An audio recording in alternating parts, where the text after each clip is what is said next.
시간 은혜 받으실 하나님의 말씀은 히브리서 12장 5절로 13절 말씀이 되겠습니다. 히브리서 12장 5절로 13절 말씀을 다 같이 함께 합독하시겠습니다. 또 아들들에게 권하는 것 같이 너희에게 권면하신 말씀도 일렀으되 내 아들아 주의 징계하심을 경히 여기지 말며 그에게 꾸지람을 받을 때에 낙심하지 말라. 주께서 그 사랑하시는 자를 징계하시고 그가 받아들이시는 아들마다 채찍질 하심이라 하였으니 너희가 참으면 징계를 받기 위함이라. 하나님이 아들과 같이 너희를 대우하시나니 어찌 아버지가 징계하지 않는 아들이 있으리요. 징계는 다 받는 것이거늘 너희에게 없으면 사생자요 친아들이 아니니라. 또 우리 육신의 아버지가 우리를 징계하여도 공경하였거든 하물며 모든 영의 아버지께 더욱 복종하며 살려하지 않겠느냐.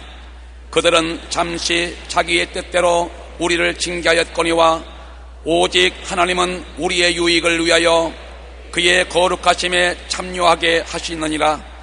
무릇 징계가 당시에는 즐거워 보이지 않고 슬퍼 보이나 후에 그로 말미암아 연단받은 자들은 의와 평강의 열매를 맺느니라. 그러므로 피곤한 손과 연약한 무릎을 일으켜 세우고 너희 발을 위하여 곧은 길을 만들어 저는 다리로 하여금 어그러지지 않고 고침을 받게 하라. 아멘. 오늘 저는 여러분과 함께 징계라는 제목으로 은혜를 나누겠습니다. 오늘날 우리가 자녀들을 교육할 때 대개 출세와 성공을 삶의 목표로 삼는 사람들이 많습니다. 훌륭한 인성과 인격을 가진 사람으로 성장시키겠다는 목표는 사라진 지 이미 오래됩니다. 그 때문에 학교 교육도 상업적이 되어 선생님은 제자들의 인품 성장보다는 지식을 파는 직업인으로 전락하고 학생들은 수업료를 내고 지식이란 상품을 사는 자가 되고 말하는 것입니다. 그 때문에 집에서도 학교에서도 인격자가 되라고 교훈하거나 징계하는 것이 사라진 지 오래됩니다. 그 때문에 오늘날 우리 자녀들은 교육 많이 받고 머리 좋은 행실 없는 윤리와 도덕 부재의 사람으로 자라고 있습니다. 하나님은 그렇지 않으십니다. 하나님이 자녀를 가르치시는 목표는 장차 천국에 가서 모자람이 없는 천국 시민이 되기를 원하셔서 세상에서 부지런히 교육시키는 것입니다. 그러기 위해서는 말씀과 성령님의 은혜뿐만 아니라 꾸지점과 징계를 아끼지 않으신 것입니다. 이 세상의 성공과 복은 일시적인 것이고 종국적으로는 다 없어질 것입니다. 그렇기 때문에 하나님은 일관되게 우리의 삶의 목표가 천국에 합당한 인생이 되도록 교육하시는 것입니다. 2003년 말 오스트리아의 빈 의대에서는 50개국 국민의 IQ를 비교한 후 한국이 2위라는 연구 결과를 발표한 적이 있습니다. 또한 경제협력개발기구 OECD에서 실시한 학업 성취도 국제 비교에서 한국의 고등학교 1학년생들이 선진국 40국 가운데 1위를 차지하여 한국 학생들의 실력이 세계 최상임을 입증했습니다. 게다가 한국의 교육열은 단연코 세계 1위입니다. 그런데 한국은 세계적인 위인을 배출하는데 좋은 실적을 내지 못하고 있습니다. 고등학교까지 수재였던 학생들이 대학에 가면 둔재가 되는 한국의 교육 현실인 것입니다. 왜 이런 현상이 나타나는 것입니까?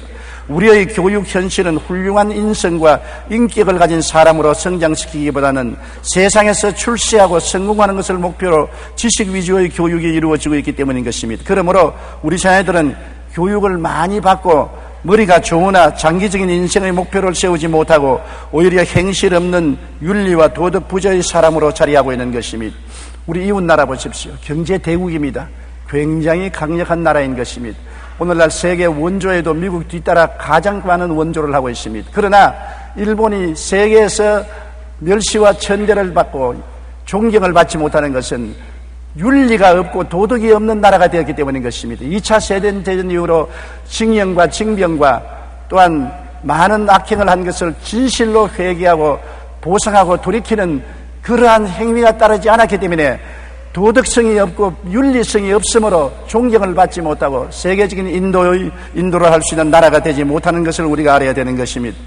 한 사람이 기독교에 대해 불평을 늘어놓았었습니다. 기독교는 사람을 너무 얽매여 못하게 하는 것이 많다. 술도 먹지 말라, 담배도 풀지 마라, 이것도 안 된다, 저것도 안 된다 하면서 하라는 것은 왜 그리 많은지도 많고 너무 간섭이 심하다고 불평을 했습니다. 마침 곁에 있던 기독교인이 이 말을 듣고 그 사람에게 물었습니다. 당신은 1천만 원짜리 피아노를 요리하는 요리대로 사용하면 어떻게 하겠습니까? 그러면 안 되지요. 그럼 최고급 양보로 신발을 닦는 것은 어떻습니까? 그럴 수 없지요. 그럼 빗은 도자기를 강아지 밖에서 사용하면 어떨까요? 그런 바보 같은 일을 누가 합니까? 왜 그런 것을 질문하지요? 기독교인은 환하게 웃으면서 대답했습니다. 당신의 몸은 온 세상보다 값지고 귀한 보배인 것입니다. 그 귀한 몸에 술을 부어서 술독으로 만들고 담배를 떼어서 꿀독으로 만드는 것이 올바르다고 생각합니까? 그러므로 하나님께서 당신이 귀한 대로 대접하기 위해서 술독을 만들지 마라, 담배 꿀독을 만들지 마라, 수렁창에 들어가지 말라고 말씀하는 것입니다. 맞습니다. 하나님께서 우리를 장차 천국에서 모자람이 없는 천국 시민이 되도록 이 세상에서 교육시킵니다. 그러기 위해 말씀과 성령님의 은혜를 부어주시기도 하지만 징계를 아끼지 아니하는 것입니다. 믿음의 조상 아브라함을 우리가 늘 칭찬하고 위대한 인물로 존경합니다만 아브라함은 신앙이 탁월했을 뿐 아니라 하나님께 징계와 채찍도 엄청나게 맞았습니다. 믿음으로 고향 갈대아 우르를 떠나 가나안으로 향했으나 불순종하고 불신앙한 일이 함께 섞였으니까 하나님이 그대로 두지 않았었습니다. 창세기 12장 1절로 2절에 야훼께서 아브라함에게 이르시되 너는 너희 고향과 친척과 아비의 집을 떠나 내가 네게 보여줄 땅으로 가라. 내가 너로 큰 민족을 이루고 네게 복을 주어 내 이름을 창대케 하리니 너는 복이 될지라. 75살에 하나님께서 아브라함에게 고향 산천을 떠나라 했었습니다. 내 전토 친척도 떠나고 아비 집도 떠나고 혈혈단신으로 아내 사례만 데리고 출발하는 것입니다. 그런데 그는 하란에서 모은 재산을 다 수레에 싣고 수많은 종들을 거느리고 아비 집인 조카를 거느리고 가나안 땅 향해서 출발했습니다. 나는 당당하게 하나님이 떠나라 해서 순종하고 떠났습니다. 말을 했지만은 그 순종은 불순한 순종이요 진실한 순종이 되지 못했던 것입니다. 그는 가나안 땅에서 모은 재산을 다 수레에 실었습니다. 종들도 다 거느렸습니다. 조카도 데렸었습니다. 땅도 버리지 않고 전토도 버리지 않고 친척도 아베직도 버리지 않고 다 가지고 떠났습니다. 그가 가나안 땅에 들어오자 하나님께서 엄청난 기근을 가나안 땅에 두었습니다. 운물이 다 마르고 풀이 다 마르고 데리고 온 짐승들은 다 배고파 굶어 죽고 종들은 뿔뿔이 헤어지고 친척들도 다 떠나갔습니다. 나중에 가나안 땅에 와서 결국 빈손이 되었습니다. 하나님, 저로 가나안 땅에 가면 큰 민족을 이루고 창대케 하겠다 하셨는데 이럴 수가 있습니까? 어떻게 나를 쳐서 빈손 들게 만듭니까? 원망과 탄식이 그 마음속에 가득했습니다. 그래서 그는 살기 위해서 아내를 데리고 조카와 함께 애굽으로 내려간 것입니다. 창세기 12장 10절에 그 땅에 기근이 들었으므로 아브라함이 애굽에 거류하려고 거리로 내려갔으니 이는 그 땅에 기근이 심하였더라. 오히려 기근을 당했으면 회개하고 통회하고 자복하고 하나님 앞에 무릎을 꿇고 그 자리에 기다렸으면 될 것인데 하나님은 가나안 땅으로 가라고 했지 애굽으로 가라고 하지 않았었습니다. 그러나 그는 가나안 땅에서 하나님에 대한 신앙도 잃어버리고 순종도 포기하고 자기 살 길을 인간의 수단과 방법으로 애굽을 택해서 애굽으로 내려간 것입니다. 그 결과 어떻게 되었습니까?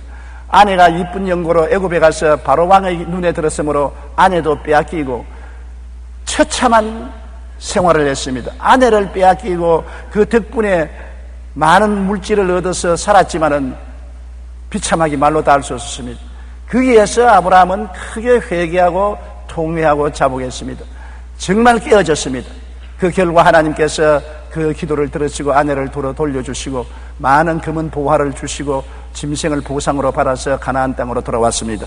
그가 가나안 땅으로 들어오고 난 다음에는 그의 인생이 변화되었습니다. 그는 완전히 하나님 중심으로 살기로 결정한 것입니다. 다시 가나안 땅으로 돌아온 이후에 그는 조카 롯과 땅 분쟁에서 인간적인 탐욕을 벌인 것을 볼 수 있습니다. 조카 롯도 많은 짐승을 거느리고 자기도 짐승을 거느리니 좁은 땅에 우물과 들풀로 말미암아 싸움이 붙었습니다. 목장들의 싸움이 삼촌과 조카 간의 싸움이 된 것입니다.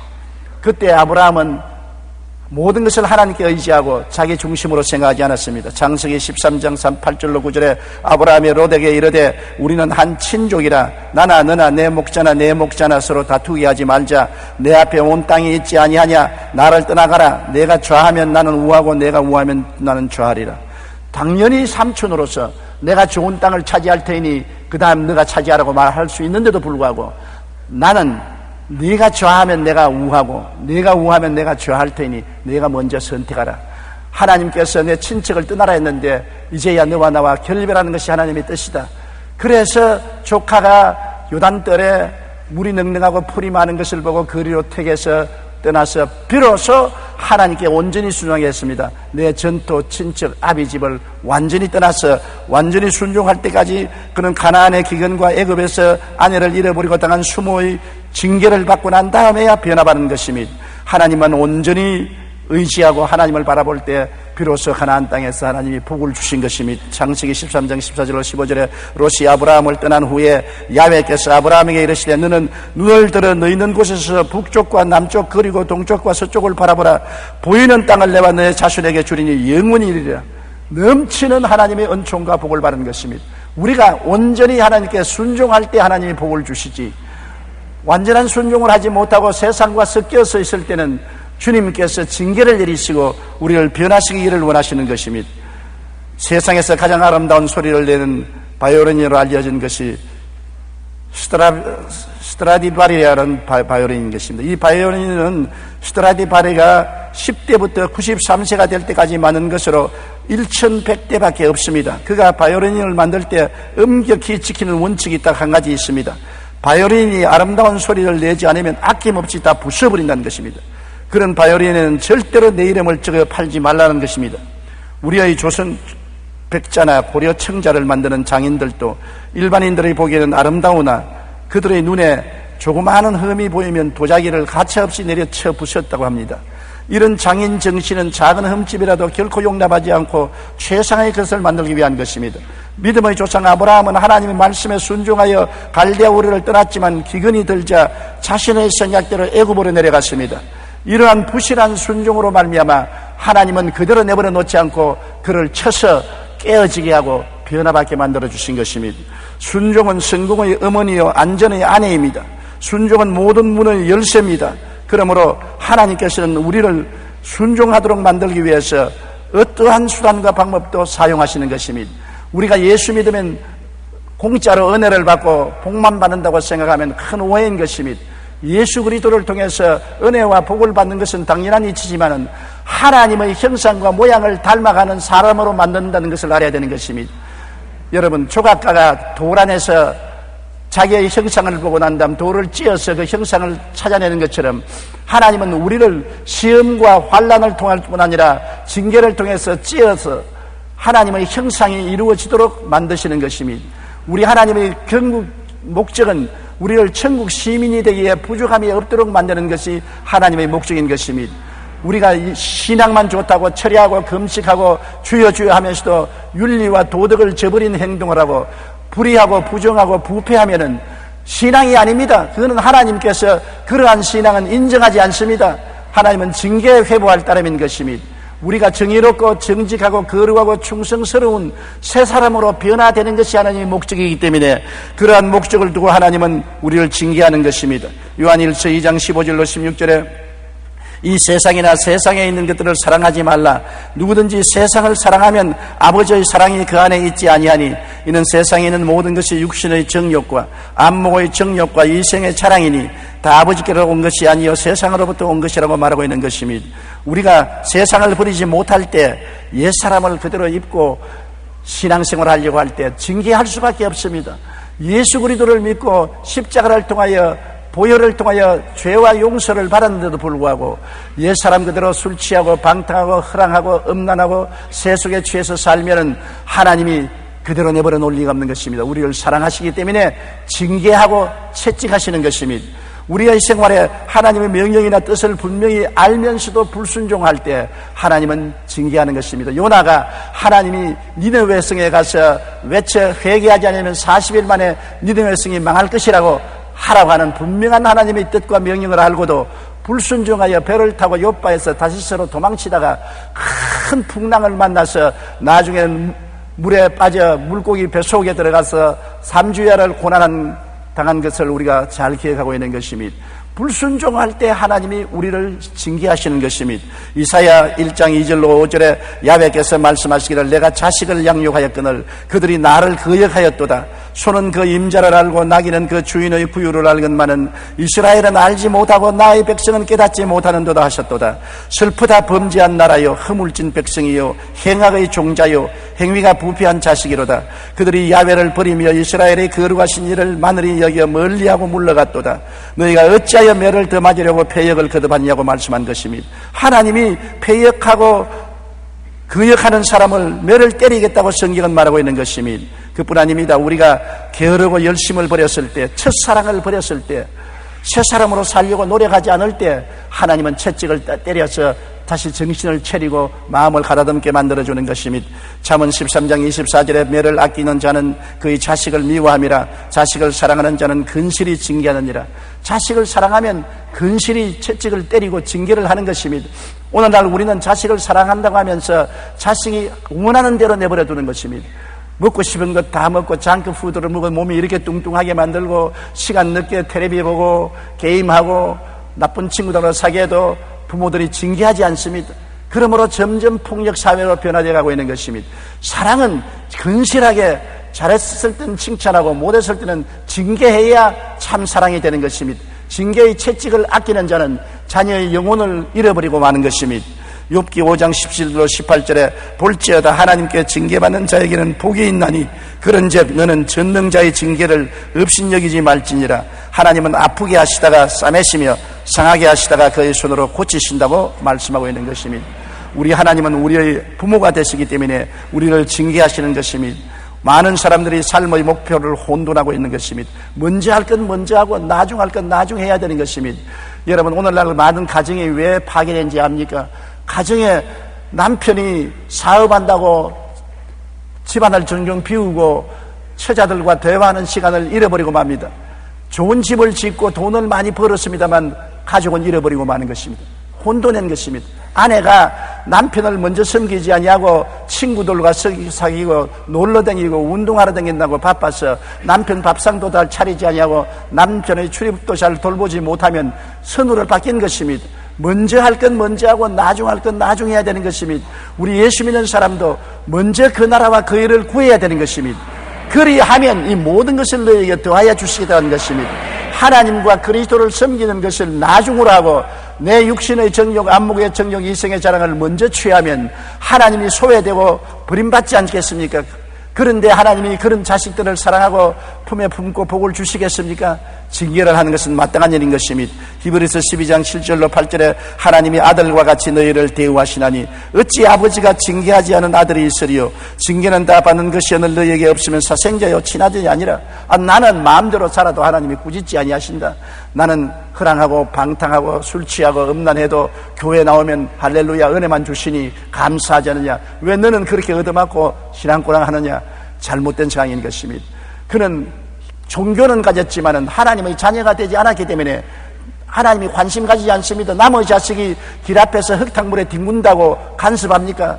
누가 길렀는지 잘못 길렀다고 혀만 찰 뿐이지 내버려두고 갑니다. 그러나 지 자식이 옷 입은 대로 흙탕물에 뒹굴면 어떻게 하겠습니까? 끌어내 엉덩장을 때리고 꾸짖고 집에 데려와서 씻길 것 아니겠습니까? 하나님이 징계하지 않는다고 자랑하지 마십시오. 징계를 받지 않으면 사생자인 것입니다. 거듭나지 않았습니다. 예수를 믿고 참으로 성령으로 거듭난 사람은 하나님이 반드시 채찍을 들어 때리는 것입니다. 때릴 때 여러분 간지러려고 때리는 것은 아닙니다. 아프라고 때리는 것입니다. 하나님의 징계는 아픕니다. 뼛속까지 썰입니다. 고통의 눈물을 흘리도록 때리는 것입니다. 그래야 깨닫게 되고 회개하게 되는 것입니다. 징계를 당할 때 여러분 편안하게 징계당하기를 원하시는 안 되는 것입니다. 우리는 징계를 받을 때 어떠한 태도를 가져야 될까요? 진실하게 징계를 받고 회개해야 하는 것입니다. 하나님이 때리면 회개해야 되는 것입니다. 자꾸 도망치면 점점 더 얻어맞는 것입니다. 저는 어릴 때 잘못하면 어머님이 부죽갱이로 저를 때렸는데 여러 번 맞다가 보니까 점점 체험으로 지혜가 생겼어요. 도망을 치니까 부죽갱이 끝에 맞으니까 몹시 아프더라고요. 때릴 때 어머니를 안고 뒹구니까 부직경이 안으로 맞으니까 아픈 척 하지만은 실제로 안 아파요. 그래서 어머니를 끌어안고 아이고 내 좀 내고 고함을 치면 실제로 안 아프는데도 어머니는 심히 아픈 줄 알고 때리는 것을 그치는 것을 보았습니다. 그러므로 어머니가 때릴 때는 멀리 달아나지 말고 어머니를 끌어안아야 돼요. 하나님이 때릴 때는 하나님을 끌어안아야 돼요. 하나님을 떠나서 자꾸 도망치면 무지무지하게 아프고 고통스러운 징계를 받게 되는 것입니다. 잠언서 3장 11절로 12절에 내 아들아 야훼의 징계를 경히 여기지 말라. 꾸지람을 싫어하지 말라. 대저 야훼께서 그 사랑하시는 자를 징계하시기를 마치 아비가 그 기뻐하는 아들을 징계함같이 하시느니라고 말했었으며, 요한계시록 3장 19절에 물은 내가 사랑하는 자를 책망하여 징계하노니 그러므로 내가 열심을 내라 회개하라고 말씀하고 있는 것입니다. 그렇기 때문에 괴로움을 당할 때 낙심하지 마십시오. 부모가 꾸짖으면 낙심해서 집안에 들어앉아 밥도 먹지 않고 문을 채워놓고 울기만 하고 있으면 징계의 목적이 달성하지 않지 않습니까? 징계하면 깨어지고 회개하고 털털 털어보고 일어나서 방실방실하여 긍정적으로 징계를 받아들이고 변화받아야 되는 것입니다. 부정적인 태도로 원망과 불평을 하면 징계가 소용이 없지 않습니까? 징계를 받고 난 다음에는 하나님께 감사 찬송을 해야 되는 것입니다. 히브리서 12장 5절로 6절에 내 아들아 주의 징계하심을 경히 여기지 말며 그에게 꾸지람을 받을 때 낙심하지 말라. 주께서 그 사랑하시는 자를 징계하시고 그 받아들이시는 아들마다 책질하심이라. 징계를 받거들랑 하나님이 사랑해 주시는 것을 알고 감사해야 되는 것입니다. 눈물을 흘리면서도 하나님 나를 변화시키는 것을 감사합니다. 잘못된 길을 걸어가는 나를 바로잡아 주시니 감사합니다. 징계해 주시는 하나님께 영광을 돌리고 오히려 감사해야지 낙심하면 안 되는 것입니다. 더욱 하나님을 공경해야 될 것입니다.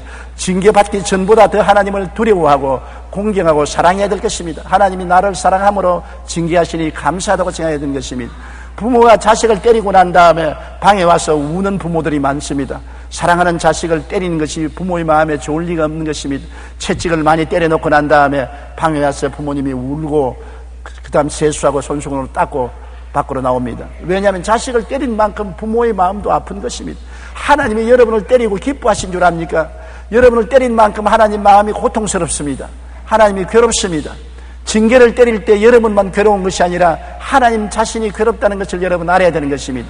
우리 하나님을 괴롭게 한 죄를 회개하고 더욱 하나님을 경외하고 공경해야 되는 것입니다. 히브리서 12장 9절로 10절에 또 우리 육신의 아버지가 우리를 징계하여도 공경하였거든 하물며 모든 영의 아버지께 더욱 복종하며 살려 하지 않겠느냐. 그들은 잠시 자기의 뜻대로 우리를 징계하였거니와 오직 하나님은 우리의 유익을 위하여 그의 거룩하심에 참여하게 하심이라. 거룩하심에 참여하는 것은 천당에 올라가도록 하기 위해서 그렇게 한다는 것입니다. 이 땅에서 영혼을 잃어버릴까 싶어서 천당에 올라가도록 하기 위해서 징계하시는 것입니다. 하나님이 우리에게 지위나 명예나 권세나 돈이나 부귀나 영화를 주시더라도 굉장히 조심스러워 하시는 것입니다. 왜냐하면 사람이 등 따쓰고 배부르면 게을러지고 신앙을 잃어버리고 세속화되기가 쉽기 때문에 하나님은 항상 축복을 주시면서 채찍을 손에 들고 계신 것입니다. 그래야 사람들이 잘못된 길로 가다가 돌이켜 하나님 중심으로 돌아오게 되고 하나님을 불순종하다가 공경하게 되기 때문인 것입니다. 우리는 징계받았을 때 우리는 잘못된 생활 습관을 고치고 변화받아야 되는 것입니다. 이대로 그 생활 그대로 있으면 안 됩니다. 나는 어떤 사람이 간증하기를 자기가 거의 병들어 죽게 되었다가 하나님의 은총으로 살아났는데 살아나고 난 다음에도 옛날과 여전히 술망탱이가 되어 있다는 것입니다. 그래도 지금은 아직 안 때린다. 내가 말하기를 안 때리면 이제 앞으로는 죽도록 만들 것이다. 과거에 술망탱이가 되어서 가정을 돌보지 아니하고 생활을 절대 없이 살다가 하나님께 맞았는데 부르짖고 기도하여 고침받았으면 생활에 변화가 와야지요.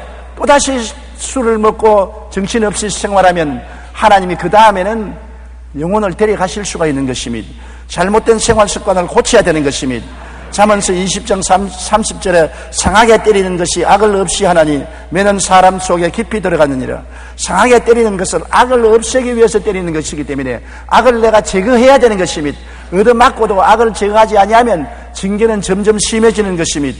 우리는 하나님의 징계를 받고 난 다음에는 정의롭고 진실하고 거룩하고 충성스럽고 탐욕을 버리고 깨어지고 겸손한 사람이 되어야 되는 것입니다. 에베소서 4장 23절로 24절에 오직 너희 심령이 새롭게 되어 하나님을 따라 의와 진리의 거룩함으로 지으심을 얻은 새 사람을 입어라. 징계는 우리를 새 사람이 되게 하도록 만들기 위해서 그렇게 하는 것입니다. 한국을 탈퇴하여 완전히 생각도 행동도 달라져야 되는 것입니다. 어떠한 사람은 사업을 잃어버리고 돈을 다 잃어버리고 가족도 다 잃어버리고 빈손 들고 낭패가 되었으나 깨어지지 아니하고 회개하지 아니하고 하나님을 원망하는 사람들을 보았었습니다. 그런 사람은 다시 변화될 기회를 잃어버린 것입니다. 우리는 인생을 살면서 우리의 삶의 목표를 분명히 하고 살아야 되는 것입니다. 예수 믿는 사람 세상을 떠나라는 말은 안 했습니다. 세상과 같이 모든 사람들과 더불어 열심히 경쟁하고 일하고 살아나가야 되는 것입니다. 또한 세상에서 예수 믿는 사람은 하나님이 머리가 되고 꼴이 되지 않고 위에 있고 아래 내려가지 않고 남에게 꾸어줄지라도 꾸지 않기를 원하시는 것입니다. 왜냐하면 예수 믿는 사람이 남에게 얻어먹는 것보다 주어야 전도가 되지, 예수 믿는 사람이 남에게 얻어먹으면 전도가 되지 아니할 것입니다. 여러분, 예수 믿는 사람이 지위가 높아져서 낮은 사람을 잘 돌보고 훈계하면 그 훈계를 들을 것인데, 거지가 여러분에게서 훈계하면 웃기는 소리 하지 마라, 네 팔자나 고쳐라고 말할 것입니다. 높은 사람이 와서 우리 발을 씻으면 우리가 감동을 하는데, 거지가 와서 발을 씻어주겠다면 거부하고 감동하지 않습니다. 예수 믿는 사람이 높은 사람이 되어서 우유 사람을 돌봐주면 감화와 감동을 줄 수가 있고 그리스도의 복음이 전파될 수 있습니다. 예수 믿는 사람이 잘 살아서 남을 도와주고 남에게 은혜를 끼치면서 복음을 전해야지, 남에게 도움을 받고 손을 내밀고 구걸하면서 전도해서는 소용이 없습니다. 거지가 각설이 춤을 추면서 예수 믿으라 하면 믿을 사람이 있겠습니까? 장래에 왔던 각설이 올해도 안 죽고 왔네 하고 징계하면서 예수 믿으시오 하면 사람들이 뭐라고 할 것입니까? 미쳤다고 할 것이 아닌 것입니까?